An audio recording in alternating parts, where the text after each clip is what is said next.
seen a film, 12 Monkeys, I think. Yeah. They've done a TV series of it. Yeah, okay. I think I saw the film too. Yeah. I think Bruce Willis is in it, isn't it? Yeah, Bruce Willis, that's right, yeah. But Okay, I'll check. There's any, you know what year it was, the TV series, do you? Yes, it was 2015 when it came out. All right, Wow. I'll check it out. Wow. It's 4 seasons long. Cool. 4 seasons in one day. Okay. 4 seasons in one day. While I've got it up, I might as well just quickly read out the synopsis that it shows here. It says, follows the journey of a time traveller from the post-apocalyptic future who appears in present day on a mission to locate and eradicate the source of a deadly plague that will nearly destroy the human race. Okay. And the main review's 9 out of 10, and it is living up to that 9 out of 10. It is blooming good. Cool, man. Yeah. I'll leave that into your watch list. I will do. Yeah. Cool. Okay. Thanks for the tip. Cool. Right, I'm gonna get everything is magic in the audio file. Cool. Have a good show, Ange. Hey. Have a good show. I shall. Thank you very much. And what are you gonna theme tonight's audio file? Magical workings. Magical workings. There you go.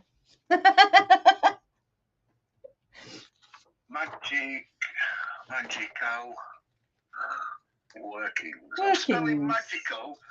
No, I spelled that wrong. I put Magickal. That sounds like a weird monkey. Back to monkeys again. Magic and then cal on the end. Magickal. So Magickcal. Yeah. Magickal. Yeah. Right. Magical working. Something like that. Yeah. I'll do. Indeed. Right then, Angie. Are you all queued up with YouTube and such forth? I am all queued up with YouTube and such forth. Right, I'll do the countdown. 3, 2, 1. Good evening, everybody, wherever you are, whatever you're doing. Hello. Okay. So I thought I would talk a little bit about, or quite a lot about actually, about the the kind of magical workings for this season, if you want to call it that, up until Imbolg. And yes, I do have the UCC calendar right in front of me because I couldn't work out when Imbolg was. So I went, oh, I know, I have a printout. So I have it right here. And I'd already scribbled all my magical days on the calendar as well. So that was really cool. So I didn't have to go back and, you know, kind of figure them all out again. So nice one, Ange. It's called the Festival of Aquarius in the UCC. Okay. What, Imbolg? So it's in the middle of, it's the middle of Aquarius. Yes. And I've shared a graphic earlier on today with that as well. Cool. Excellent. Yeah, it's smack bang in the middle, isn't it? Yeah. I like that. Right in the middle of Aquarius, yeah. Cool. Thank you. All right. Cool. Okay. So January, in inverted commas, is quite a busy magical month. Yeah.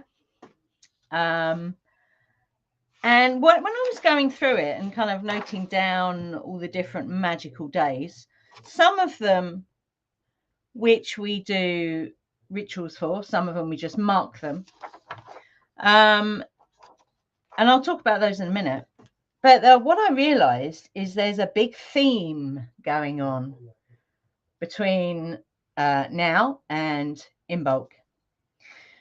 And that theme is a theme of fire.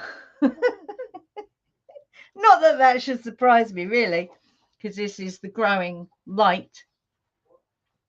But there's also, so there's the fire elemental running through the whole of this magical time. But there's also the theme of peace, which you can kind of, you know, if we're looking at nature, you know, nature is pretty peaceful. There's nothing really Although I have seen crazy things going off, forsythia in bloom and bulbs already sprouting up. It's like, whoa, hang on a minute. But generally, nature is, she's kind of waiting, if you like. There's also the energy of building friendships. There's a very earthy energy through this whole magical time as well.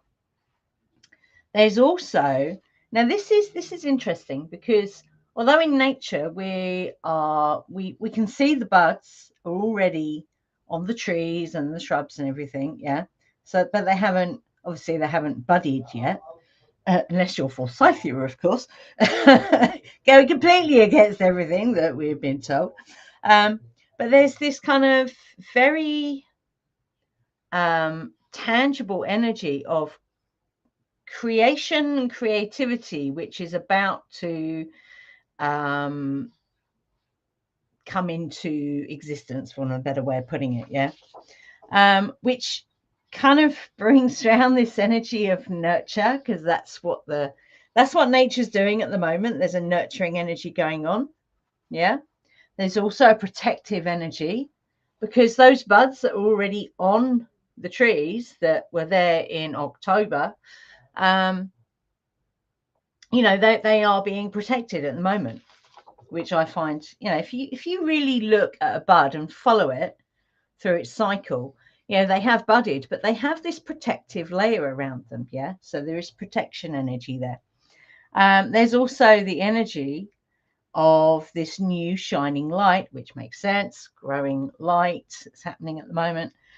And there's also this energy of choices, which for me comes at the just before Imbolg, actually, which is to do with Hecate. But like I say, I will talk about that in a minute. So there's quite a lot of different layers of different energies going on, which we can see happening in nature. So that's what I love, yeah. When the festivals of, some of them are old festivals, some of them are not so old, but they all come from a book I picked up, oh Christ, about 10, it'll be 11 years ago now. Let me just take a photo for the group. Now, some of the things in this book I don't even pay attention to, yeah, because they don't correspond with me, yeah, if that makes sense. This is the book. It's called Celebrating Wiccan Spirituality by Lady Sabrina. So, it's a really interesting book in terms of, it has all kinds of things in there, all kinds of different cultural stuff in there, yeah. But, you can go through and you can select the things that you want to mark or celebrate, yeah. And I like that. Because it gives you, it gives you ideas for magic working, correspondences, and all kinds of really interesting things. And I don't know if you can see it in the picture that I shared. Yeah, you can't really see it. I have all these funny, you can hear that. That's all the funny little plasticky bookmarky things I've got stuck in this book. And yes, it's falling apart. I've had to sellotape it numerous times because it's been used so much. And I love that. So yeah, this magical time is very busy, very busy. So the first magical day from now, obviously, because there's already been a couple already. It's known as the Throne of Egypt. Now, some of these that I'm going to talk about aren't actually in that book. I have another sheet which I stumbled across. It's one of those things that you stumble across on the internet and you're like, whoa, hold on a minute. And it's got stuff in there. I'm one of these people that I go to a website and it's like, right, I want to get that. You can't download it. So I basically copied and pasted the whole page and then printed it out because that's what I do. So some, you know, some really interesting things in this other. It was more this one. It's pointless me taking a photo of it because it's pages and pages and pages long. But it's more geared towards pagan stuff than anything else. And some of it, I know, again, there are different types of, what's the word I'm looking for? Cultural stuff. Yeah, I can't think of my words. Anyway, yes. So tomorrow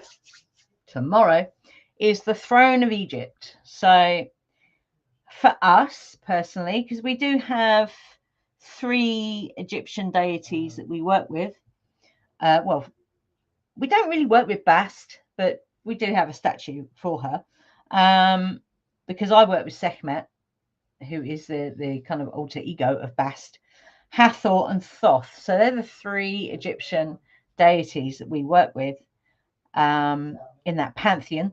That was the word I was looking for. So all we're doing, so this will be the first time we've marked it, because last year after come out of hospital, it was all a bit, you couldn't do things like sit on the floor and do, he was recovering from surgery, so I wasn't going to make him do magical workings. That would have been a bit too Sergeant Major. So this year will be the first year we've marked it. And all we're doing for that, so this is tomorrow, is we're going to set an altar with the statuary, candles. I've bought a brand new, any excuse to buy a brand new tea light candle holder. So we're marking it with an altar, candles, incense. I received today, which is very auspicious. The day before we do this ritual, I got all my resins that I have to knead all these resins together, and it usually makes my fingers bleed. So there's plenty of sacrifice going on there, because it's although this one actually, the Elimai resin, is very soft, so I might not actually have bloody fingers by the end of it, which would be nice. So this particular resin mix I make, it has Elimai resin, black storax, myrrh, dragon's blood, and sandalwood. And I usually make a big, it looks a bit like a tennis ball when I finish with it, when I finish kneading it. So it's the size of a tennis ball. And then you break bits off and you burn it on coals. And this recipe was given to me by Sekhmet. She's like, make this. Oh, flipping heck. And it would cost like, my old supplier, it would cost like £100 to get all these ingredients together. Yeah. And I'm like, Jesus. But okay, I did it anyway. But with our new supplier, actually, it cost a fraction of that. I think it cost about £50. So it cost half the amount, which I was quite pleased about. So yeah, I make this, and I'm going to be making that probably tonight in the early hours of the morning to be able to use it tomorrow, because the smell of this incense is like nothing you have ever smelt in your life. It's very decadent. It's very, I don't know, it just fills the whole place up with, because it's all resin. So it just fills the whole flat with this amazing smoke, and it's gorgeous. And it hangs around for a long time as well. So that's what we'll be doing tomorrow for the throne of Egypt. And what I would say with, any of these things I'm going to talk about, it doesn't have to be a full-on ritual. You can just burn some incense, light a candle, maybe say a few words, but just to mark it, just to recognize that this is a day,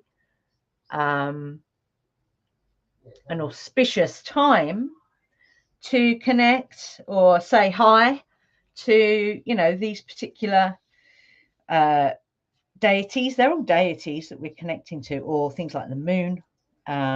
Just looking through, even, which comes a bit later in the month, old Disting, that's something different. So yeah, it doesn't have to be a ritual. You can just mark that point in space and time. Yeah. So then we've got a week off, and then on the 16th, because some of these go one after the other. It can be quite intense, but it's good. Yeah, it's fun. That's the thing. It's fun. This magic work is fun, and it's something that our students used to say. Yes, you're doing the work, and yes, when you're doing the work, it's a serious business in inverted commas, because even in ritual, if we make a mistake, we laugh about it. If we say a word wrong, we laugh. It was never, very, very, very, very serious. No. No, we have fun.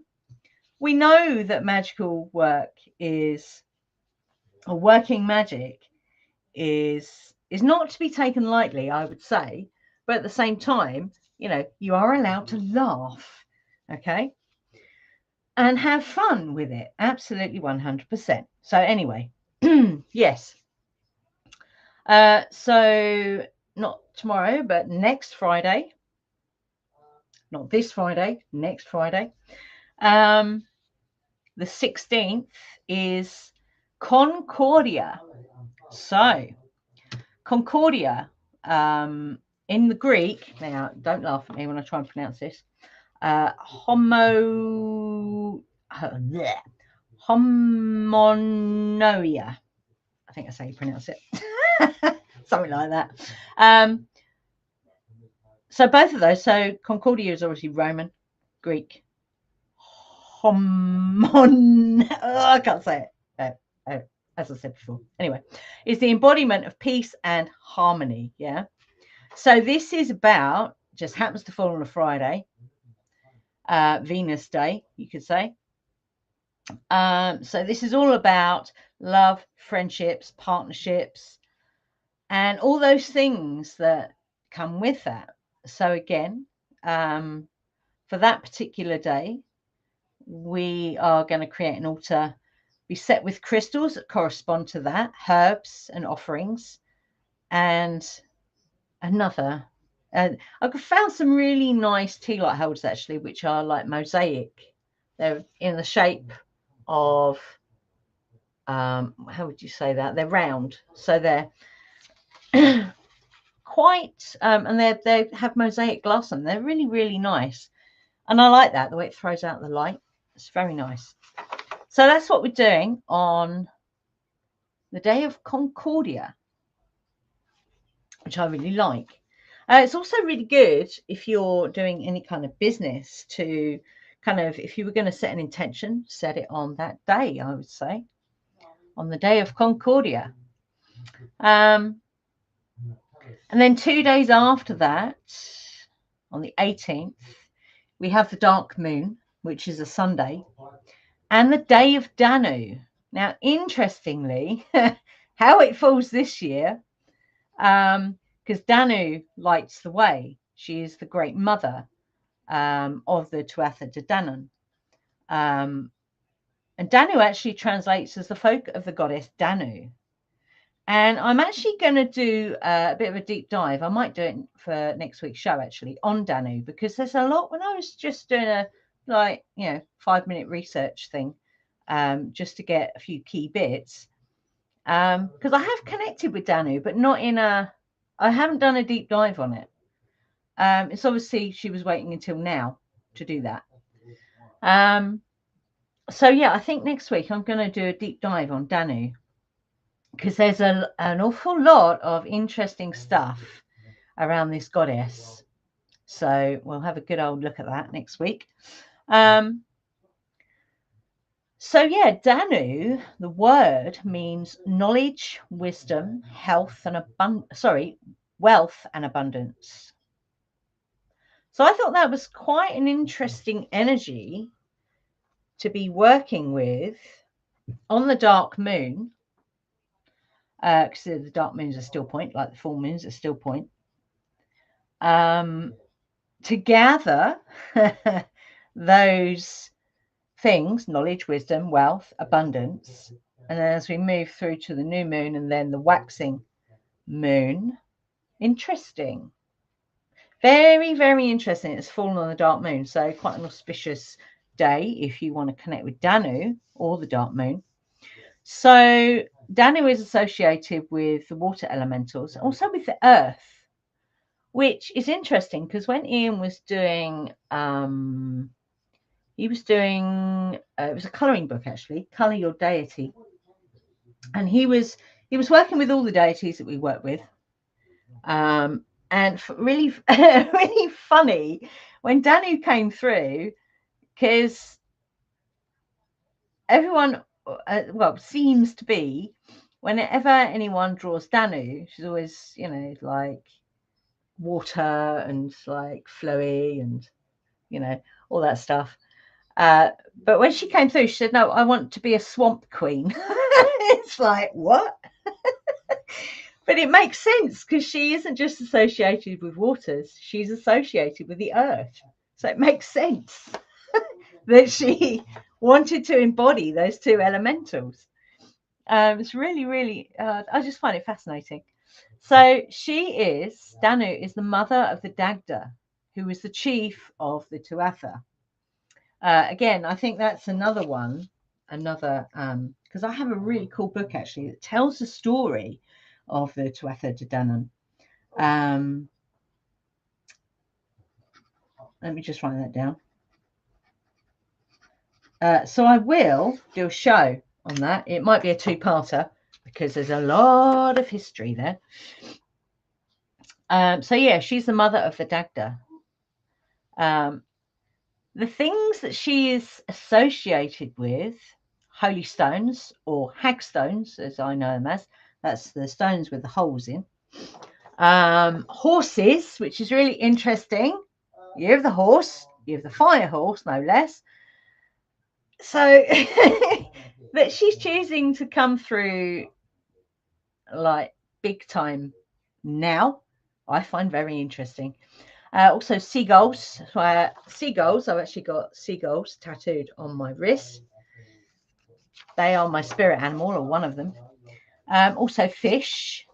Fish are about abundance. Yeah, lots of flowing, literally abundance, because fish move in that way, don't they? Also crystals, amber. So amber, the way it is formed, it's obviously old tree sap. Yeah, so trees, their association with deep roots, wisdom, knowledge, longevity, because they take a long time to grow, unless they're a locust tree, and then they grow really quickly. We got one on the green outside. It's like, whoa. In 5 years, it's grown bigger than all the other trees on the green. I find that incredible. Yeah, she's also associated with gold, so that makes sense. Wealth and abundance, yeah. Flowing water, again, that makes sense completely. Because knowledge and wisdom flow in that way, I think, if you let it move through you. You don't capture it, yeah, and hold it. That would indicate a fear. So I used to do this thing where if I was listening to some wise person talking, I'd be scribbling notes. I wouldn't be listening completely. I'd be scribbling notes because I'd be worried that I'd forget stuff. Yeah, I don't do that anymore. I might write down the odd question, but what I realised is that was a fear that I would forget the knowledge. Yeah, and it's like, no, because if you embody it, then it becomes part of your being. So you don't need to worry about forgetting it. Yeah, I don't know if that makes sense, but it makes sense to me. Yeah, she's also associated with the moon. Makes sense. Water deity. Keys, which I find interesting. But again, that makes sense. If you're unlocking knowledge and wisdom, wealth and abundance, there's an unlocking there. And you could even say that because she embodies this idea of knowledge and wisdom, there's a hierarchy there. Yeah. but also crowns. So again, that's the idea of sovereignty right there, yeah. And the other goddess that I work with who embodies that is Arianrod. So I find that quite interesting. So those two together would be very interesting to work with. I'm not sure if we might have done in the past, but not specifically those two. I think we've called in Danu with other deities before, but Arianrod and Danu together, wow, that would be quite powerful. And Danu is also associated with Beltane and the Midsummer Solstice because she lights the way. So that makes sense, doesn't it? So how we're going to, I haven't written the ritual yet, but it's basically lighting the way out of the dark moon, you know, carrying those things with you, the knowledge and wisdom, the wealth and abundance, which will grow up until the full moon. So yeah, that's going to be an interesting one. And the day after that, right, the day after, which I find really interesting, again, and that is the day after, is the Feast of Discordia. In Greek, that's Eris. So Discordia, and we see the lorries a lot around here. They're yellow lorries with Discordia in red letters, big red letters. You can't miss it, yeah. And if there is something chaotic going on, usually in our life, yeah, we will see the Discordia lorries, which I find really interesting. So why would we be seeing those at that time? Well, Discordia is the daughter of the void.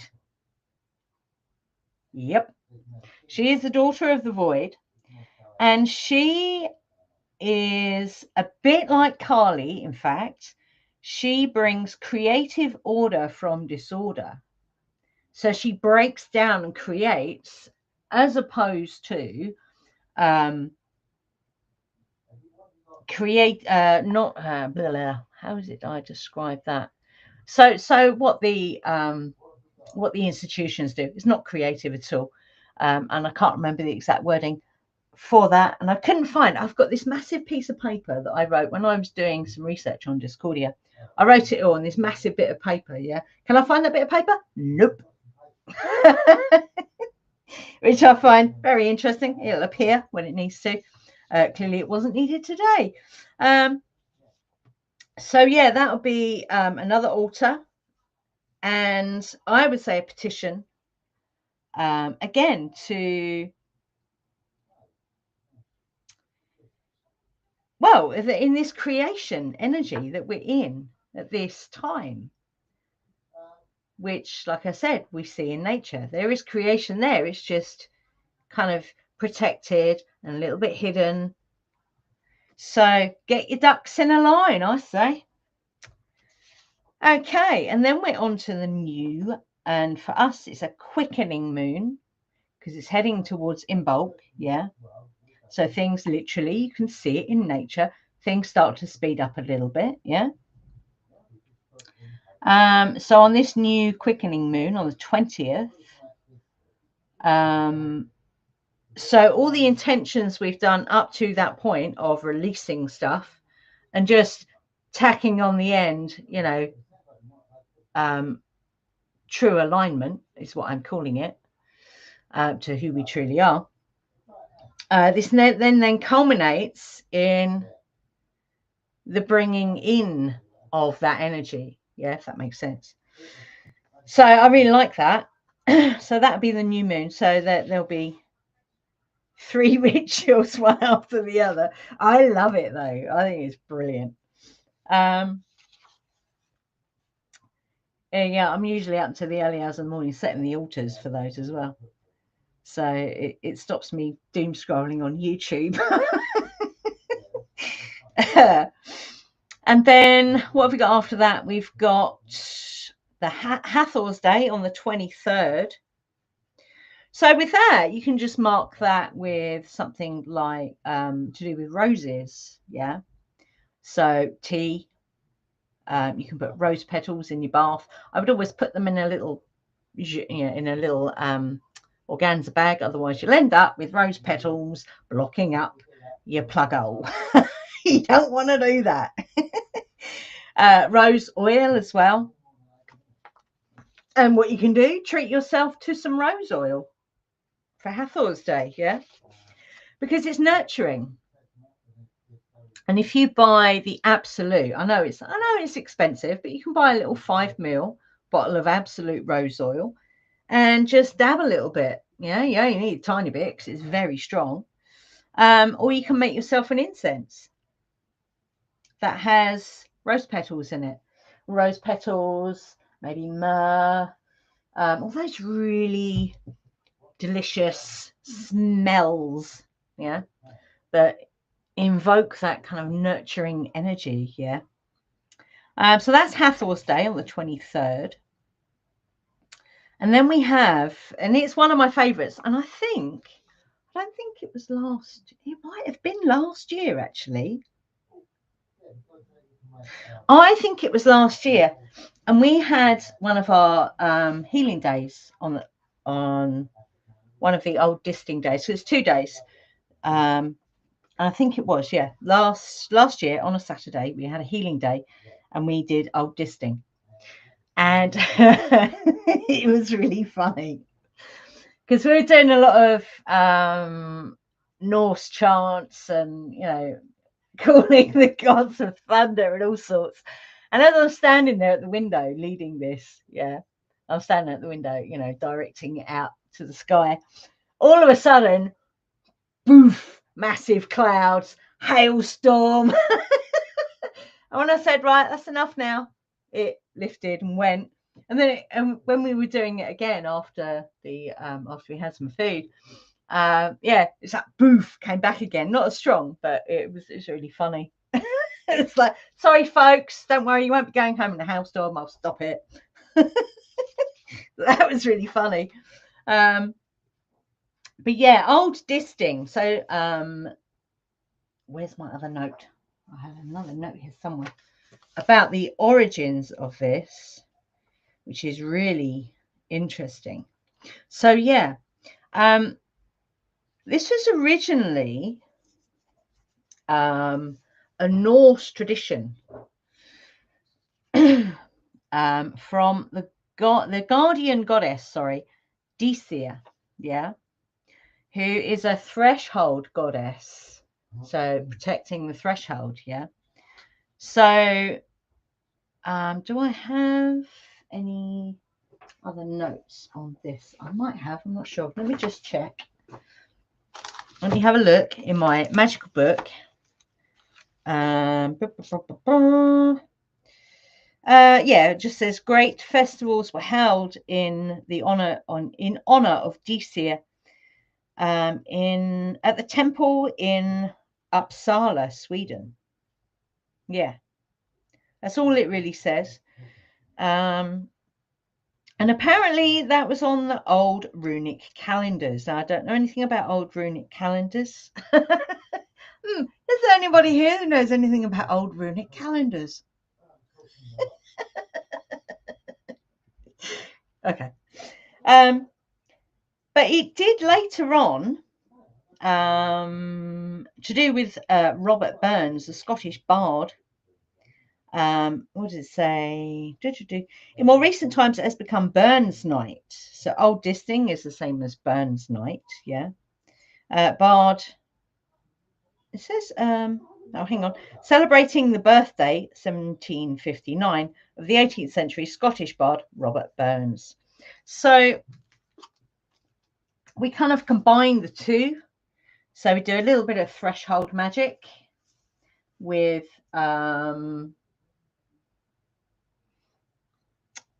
it's actually I'll show it to you there, and I'll take a picture of it in case anyone wants to see. So this, can't get the thing off. There we go. So this Ian actually created this last year, but because he wasn't well, we never ended up doing it. But this is our new dragon-powered soul rune, which we're going to use in another ritual, but I'm going to prime it on old disting, because that is what we put above the front door to how can I put this, anyone that walks in that is of the dense realms will feel it. So yeah, that's the bit of the threshold magic for DCR. And then we have, this creativity, so poetry, song, and obviously feasting, obviously. So yeah, I'm not sure. I think that falls on a Sunday, so I might do the previous Thursday show on old disting. Like we'll do some poetry and stuff, which would be quite cool. And then what do we have? One of my, I love this time of the year. There's so many really cool things. So on the 27th, so we have a little bit funny. No, we don't actually have a break there. So on the 27th, it's Ishtar's Day. So we do a ritual for that. There's usually a meditation involved, where we charge our Ishtar star, which then we put in the window, and it that's a technical term. It shines out to the world, basically, which I really like. It's very cool. So yeah, that's a full-on ritual. Like I say, there's usually a meditation in there somewhere, and I think we did this last year. Actually, I think I got the lyre harp out, which was quite nice because that's one of her instruments, the lyre harp. Yeah, so I'm looking forward to that one particularly. And then on the another one of my favorites, because it involves burning stuff, the 28th and the 29th, so you can do either one of those days, is what's called Uphelia. I think that's how you pronounce it. It's how it's spelled anyway. So this is an old, again, with Viking origins, allegedly. This is an old Shetland fire festival. So I don't actually know if they still do this up there now. I don't know. I've never looked on YouTube actually to see if they do, see if anyone's ever recorded it. I don't know. So it usually involves torchlight processions, bonfires or bonefires, and the burning of a replica Viking ship. And this is said to, it's the theme, isn't it, of this season is burning away the things that you don't want when you plant your seeds. Yeah. So think of it in terms of, how our ancestors worked the land. So I don't even think they burn the fields anymore.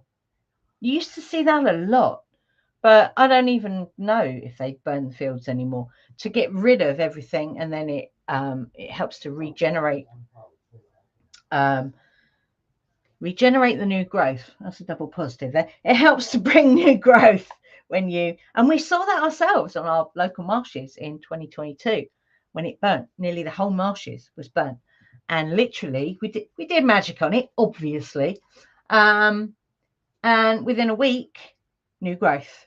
Phenomenal. And when you look at it now, you would never even know that there'd been a massive burning over there, which I find incredible.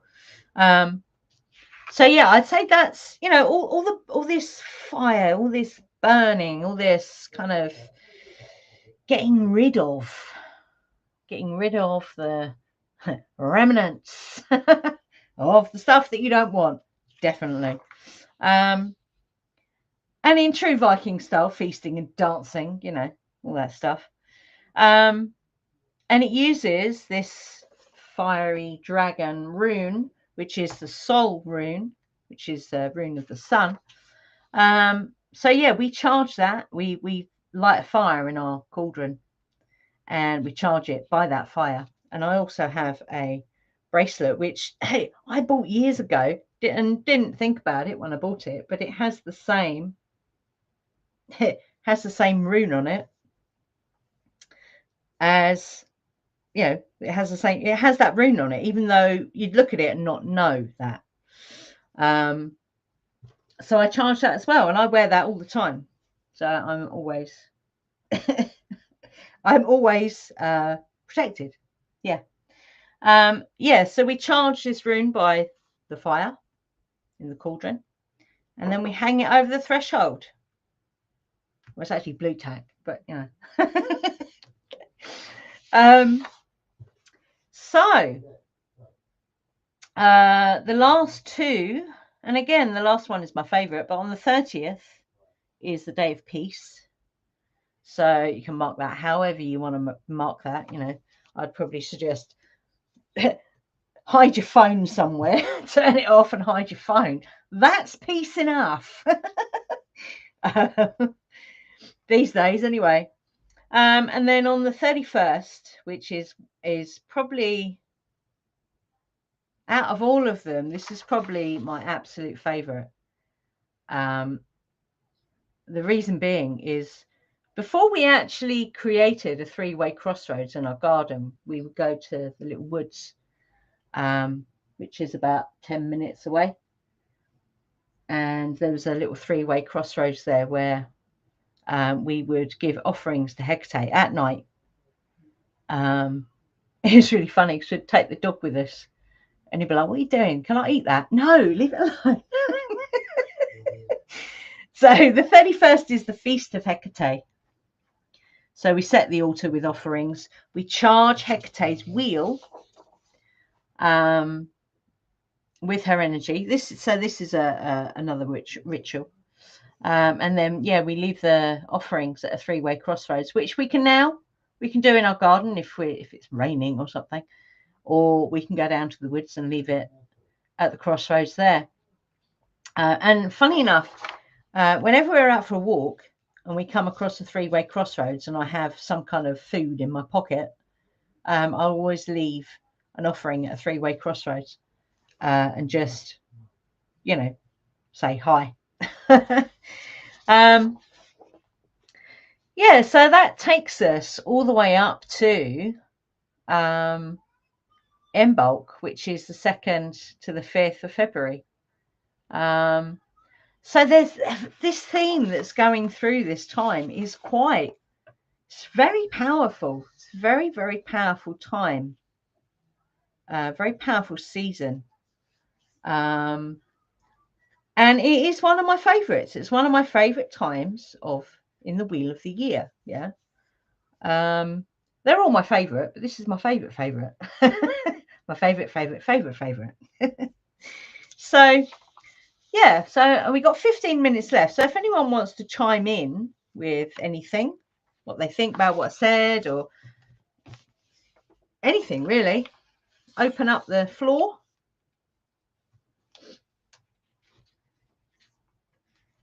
Hi, Angie. I love this. It was very enlightening, but I got a tarot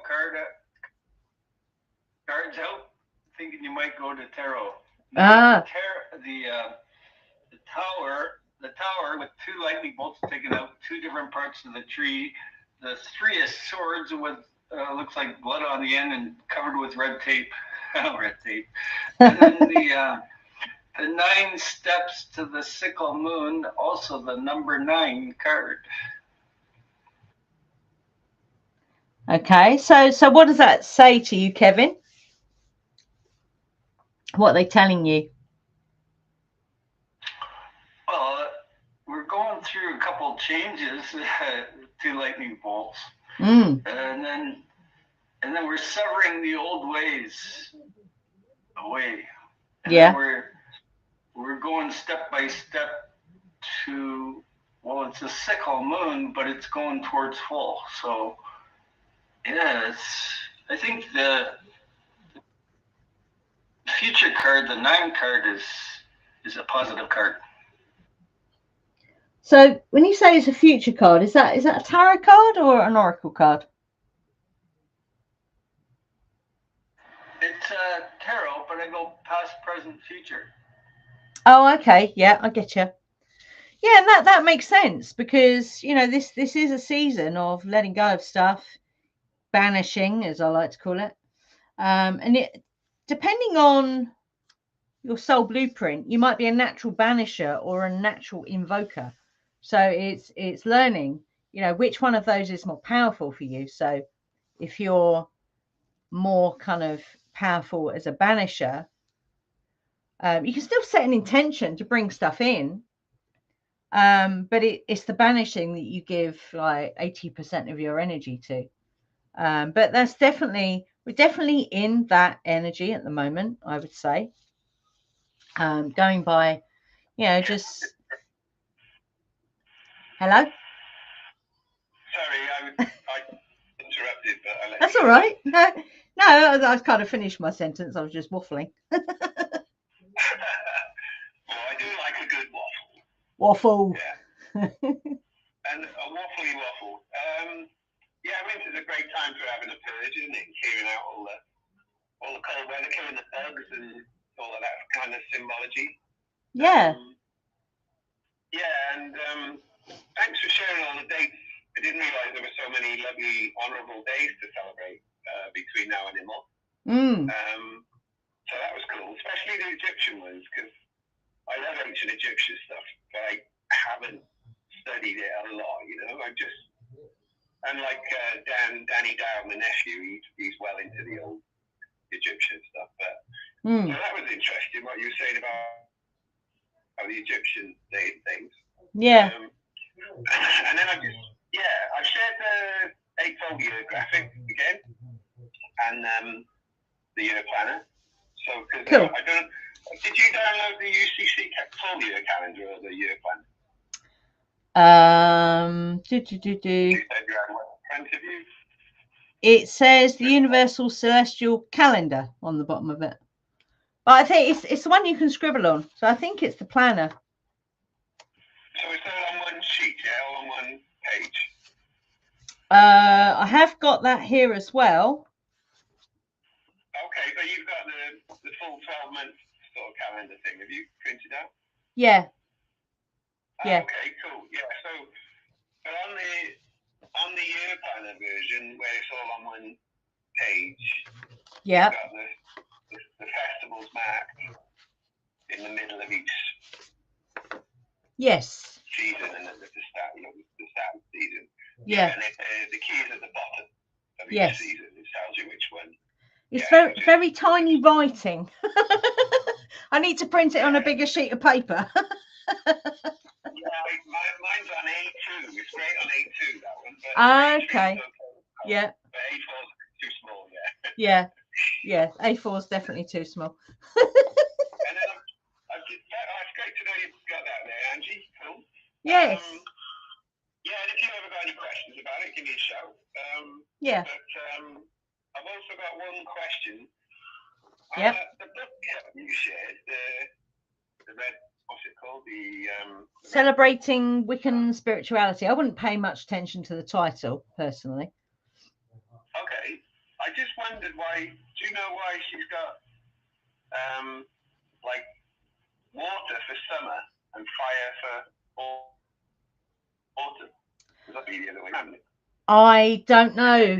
I didn't really pay much attention to the graphic. When I bought it and I looked through it, it's like, actually, this is quite a handy book. Cool. Because even if it doesn't give you all the information, you can certainly go and research, you know, these days. I just found that. I'm sure the book's great, but that graphic I found a bit confusing because if you look at the middle month sign of each season, yeah, Beltane is middle of spring, that's Taurus, that's Earth, isn't it? So that works. And Lunsa, hang on, what's she got? Yeah, winter's middle of It's like you said, Imbolg, middle of Aquarius, so that's an air sign, so that works. But then summer in Lunsa, that's middle of Leo, which is a fire sign, so a fire would be the summer.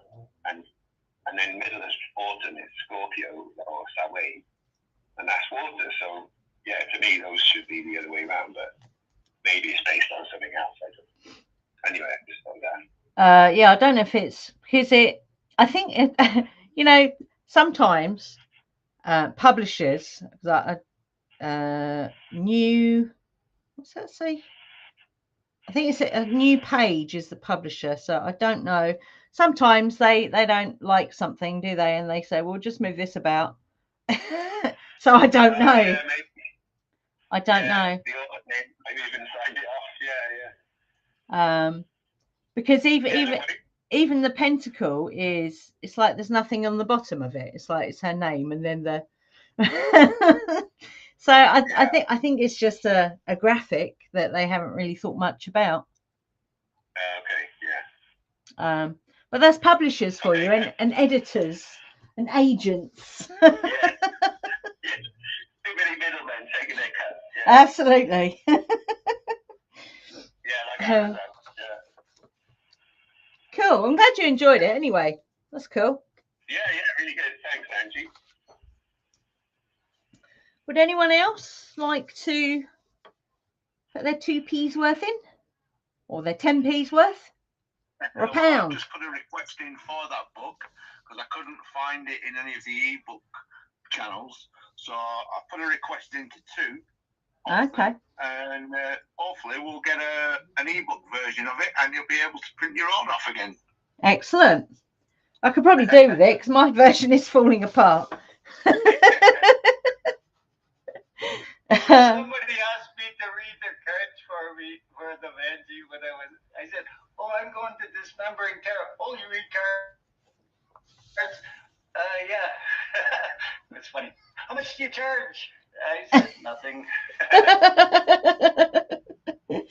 That's funny.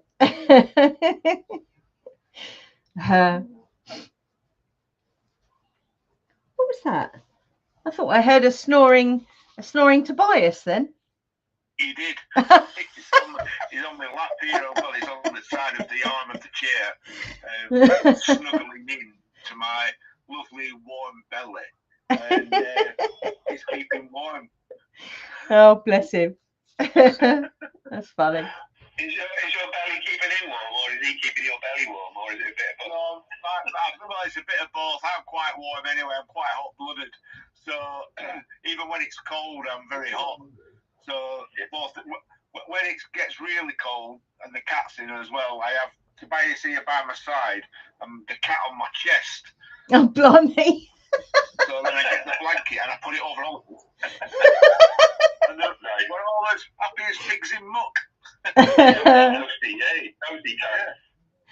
I like that. That's cool. Did anyone else have anything that they'd like to share?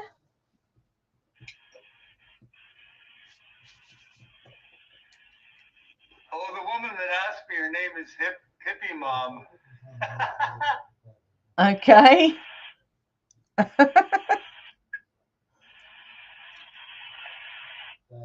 That's interesting. No one else have anything they want to? Indeed. Indeed. So, okay. So, if no one's got anything they want to share, I just want to, kind of, with all the other kind of layers of energy that are running through this season. So it's not just fire.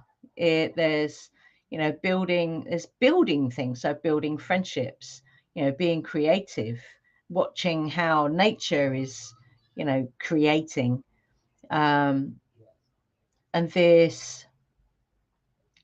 along with that is the nurturing and the kind of protection. And that's what I was going to, yes, the choices, the making of choices. So Hecate, and I would also say Danu, because one of her things is keys. So Hecate is associated with keys as well. So if you connect with Hecate and you can find yourself an iron key, an old iron key, you can charge that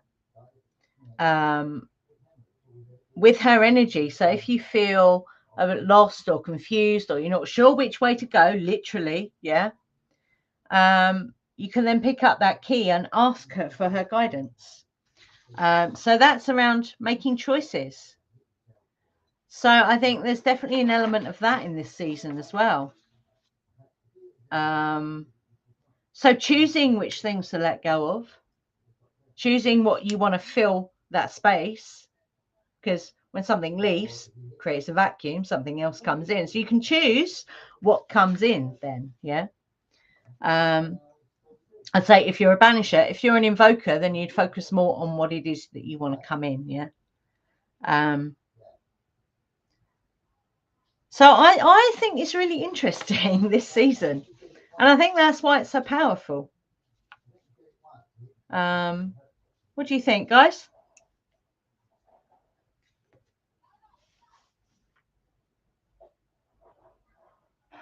Oh yeah, the Schumann's been going off the charts. Yeah. Yeah, I haven't looked at that for a while, so I stopped looking at it because it was just like I don't know it. There's a lot of drama around it, and it's like, no, I can't be asked with that. Yeah, it's a powerful astrological energy still at the moment as well, eh? To do with what, the sun or? No, yeah, especially Saturn conjunct Neptune in the last degree, the animetic degree of Pisces, and Neptune rules Pisces, and then they're both heading for the first degree of Aries, and that hasn't happened for 6,000 years. Both of them going into the first degree of the zodiac. Oh, right. On the equinox, you know. So that's pretty strong. So that's water and fire, isn't it?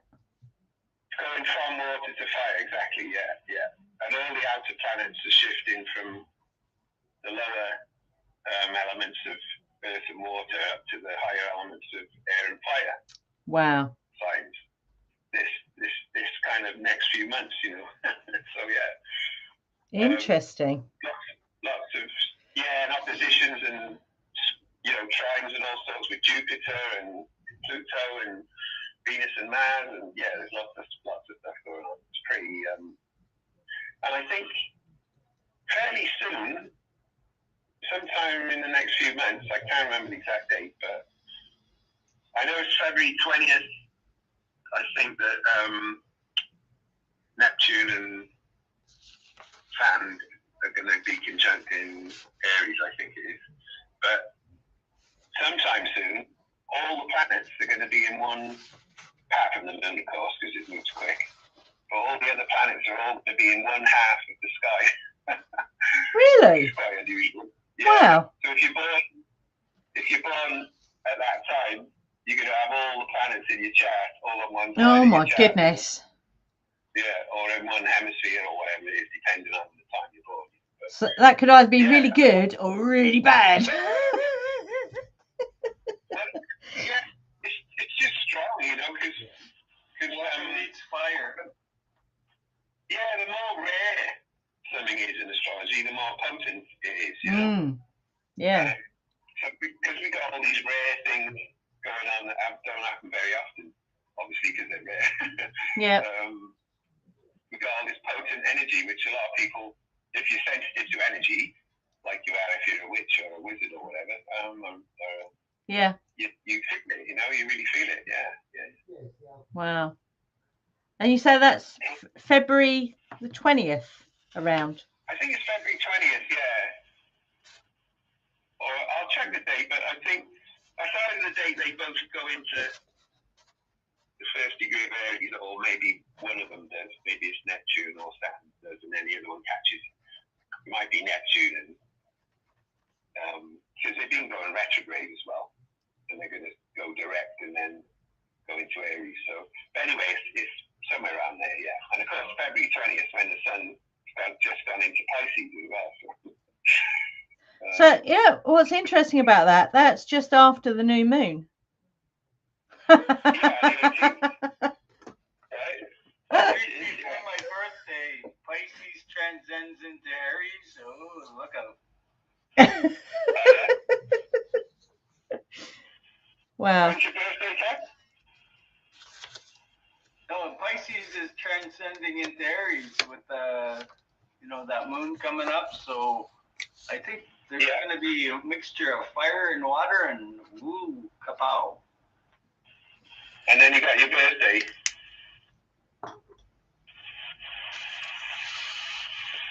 Okay, cool. Excellent. So yeah, watch out. Watch out for that. That's going to be amazing. Wow. Very cool. Okay, well, everyone else seems to have disappeared. So do I have any last words of wisdom? We would love to know, Anne. I don't know. Do I? Go and watch 12 Monkeys. Yeah. Thanks for the reminder. That's a good one. And be careful while you offer occult services, especially on a Christian channel. Yeah, don't do that, Kevin. They'll be round with pitchforks outside your house. They'll be burning you at the stake. I'll be saying,